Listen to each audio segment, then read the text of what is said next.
Am I the asshole for not respecting fancy soap policy in our bathroom and accidentally starting a soap-based arms race? So my wife, 30F, bought this absurdly expensive soap from some little shop.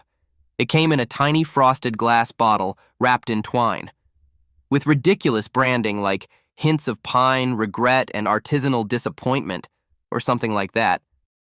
She placed it on the bathroom counter and told me, "This is for guests." We don't have guests. Ever.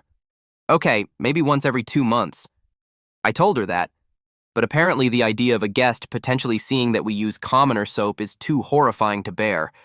So the fancy soap was enshrined like the Mona Lisa, untouched. Fast forward. I run out of my regular cheapo soap, which came in a cracked plastic bottle with a pump that wheezed like a dying guinea pig. So, in a moment of desperation and dirty hands, I dared to touch the Holy Grail. Was halfway through using a single pump of the fancy soap when she walked in looking at me as if I was defiling the sacred artifact or microwaving the Fabergé egg. She said I was wasting it and that it's not for everyday hands. I was pissed. Then I did the unthinkable.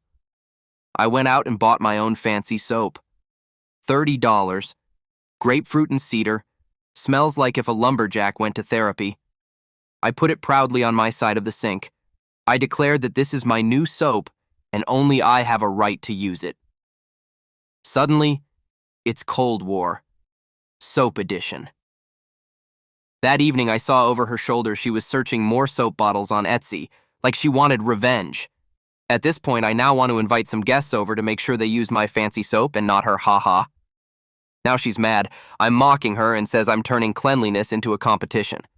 I told her she started the soap caste system. I just refuse to be born into the lower class. She hasn't spoken to me in 2 days. But I smell amazing.